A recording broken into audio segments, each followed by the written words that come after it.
Hey guys, it's Albert here from Heroic Self Coaching. Put together a lesson for you guys today on basically why you might not be getting all the results you want from a mindfulness practice, why it might not be helping completely get rid of your anxiety, and what you can add onto that mindfulness awareness to get some better results. So this lesson is going to be for you if you've done it, you've tried it all, it's not quite worked, not quite stuck for you. Maybe you've tried CBT, mindfulness meditations, and it's just not quite getting you to where you want to be. So if you like this, you want to find out more, click on the link. You can sign up to the newsletter. There's a mini course, a free mini course with that on connecting with your body. Or you can send me a message. If you want some one-to-one help, I'll get back to you on that. So first, we need to just think about anxiety and mindfulness. And essentially, the thing with anxiety is we are perceiving the world around us not as it actually is. We're having a fear response to a perfectly normal situation. And what mindfulness helps us do is actually come back to the real world as it is at the moment. So if you think we have 4 quadrants of where we can be, where our heads can be, we've got here and now. Right, so that's the real world where everything happens, and that's where mindfulness helps us get back to. We then got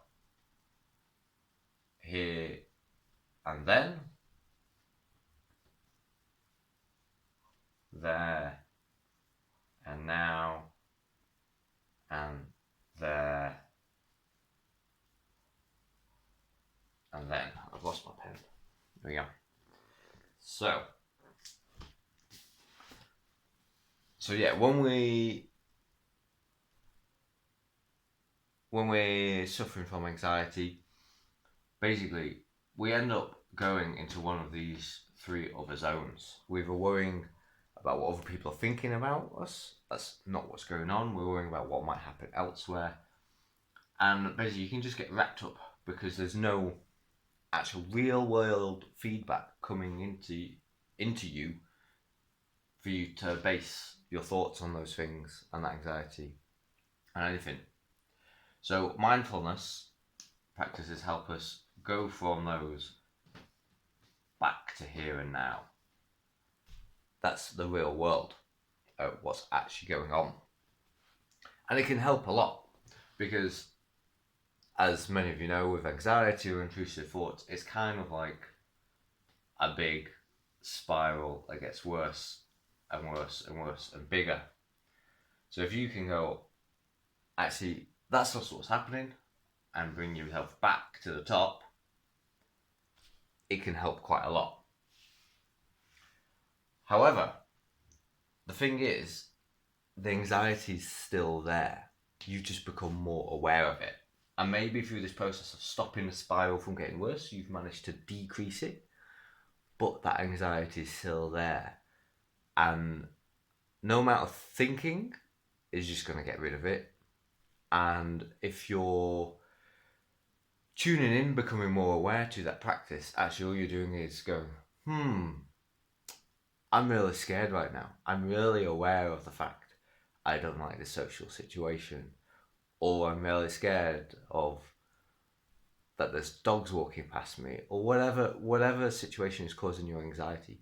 You actually just become more aware of it. And so it might help you might catch it and stop it, get yourself out of these, but the anxiety is still there for a reason I'm going to go into in a sec. Or you could potentially make it worse because you're just making yourself more aware of the fact that you're anxious. So the reason why no amount of thinking is going to help is because, hang on, let's do it on one. There we go. Let's get rid of the spiral. Let's make a bit. Sorry, I had some pen issues with making the board wet. So we got up to basically why the touching on why the mindfulness won't work. So you've got you. This is what I like to refer to as little you, and that is like your conscious self. That is the you that thinks, that is the you that goes from these places into these places. And then you've got big you. So little you is a part of big you, but big you is everything else that is you. That's all of your subconscious. That is the physical material that you are made up out of in the world. This is where all your ideas come from, and there's a lot of interplay between the two. You've got a lot of information going back and forth between the two because they are completely interconnected. Well, the problem is when you're doing awareness, when you're thinking, all of that is just in little you. So this is where your conscious awareness is, so you can control it here. But the thing with anxiety is it's not just in your head, it's in your body. So some of your anxiety is in here, in this big you. So if you're only ever addressing little you, you might make it better, you might make it worse because you can stop that spiral. But the anxiety is always going to happen a bit because your body is having a physical fear response to whatever it is that gives you your anxiety. Again, like the examples I just gave, whether it's social situations, it might be dogs, there is a physical response that's happening here, and that physical thing starts to feed into little you and your conscious awareness. So even if you're constantly being 100% mindful and not letting any negative thoughts go into your head, like that's actually possible, you constantly getting that input from your body that there's something you should be afraid of and worried about. And so you're constantly having to battle basically anxiety building up over and over again. So that's the lesson on why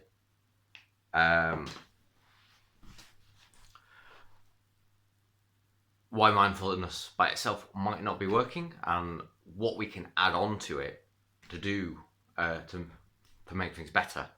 Because that awareness, that's a key component. You need the awareness because otherwise you're just blind to your own fear, which it might be a happy place. It's probably not. So before we go, I start sharing this practice. Just a little thing to be aware of. If you're having a rough time today, probably not the best day to practice this because we're going to actively bring up a bit of anxiety through this process. So if that is you, feel free to watch the video, but maybe do it tomorrow, not today. So to begin with, I want you to think about something that makes you anxious. Let it come up just a little bit. We don't want to go into a full panic, but just let there just be that low level little bit of anxiety going through you. And what's probably the case is most people, when they get anxious, they get caught up in their head, their little you, those thoughts that are going around. But what I want you to do is tune in to what's going on in the rest of you. Like, where is that anxiety? What is it exactly? Is it tension in your jaw? Is it perhaps your throat's constricting? Maybe your chest is braced or your abdomen has got butterflies in it. A lot of the time anxiety will be in this sort of area of the body, perhaps sometimes the legs if you're standing up. But tune in and try and figure out actually what those sensations are. Maybe it's your face. And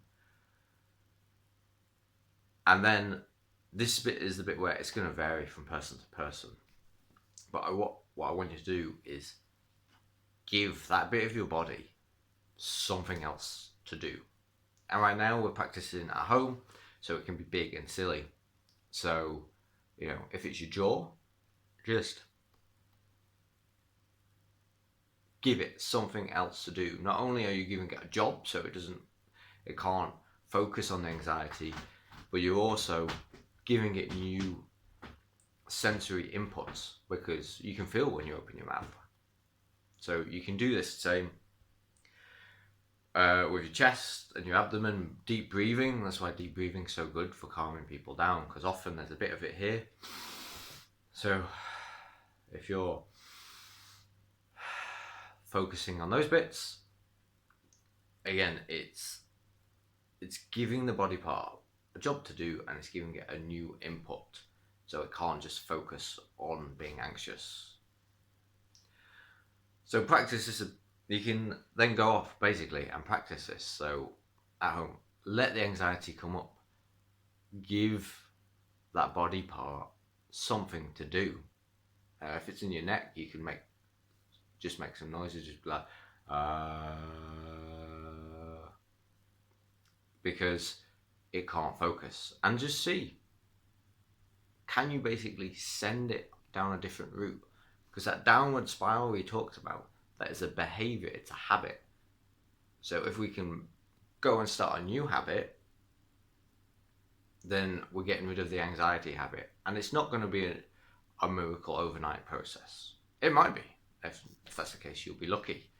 But yeah, you can work on this day by day, giving it something to do. You want to get the body involved, because the body is where the anxiety is starting and creeping into your mind. Okay? So teach the body how to deal with your anxiety, not just your head. So I've got someone I went through this process with a few weeks ago. He's had paralyzing social anxiety for decades, and it starts in his tongue.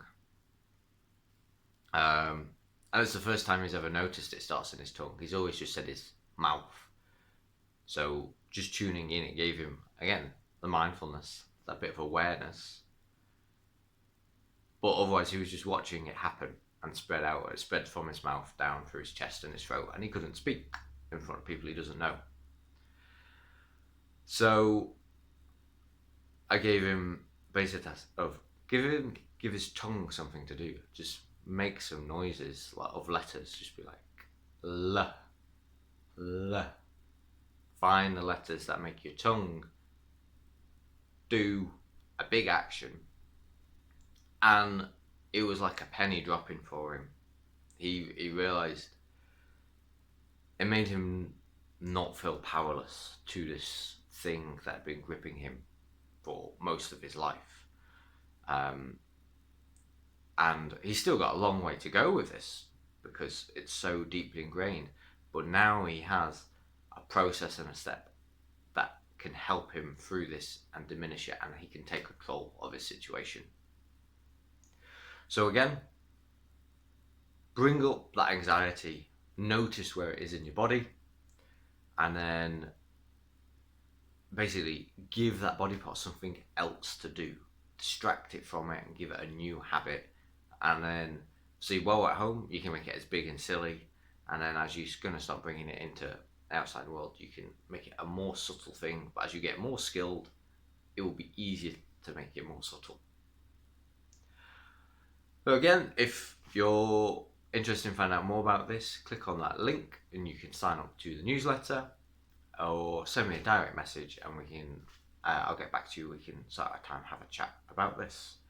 Well, hope this really helps, and I'd love to know if it does help and where you find anxiety appears in your body. Maybe it's somewhere that I haven't mentioned in this video.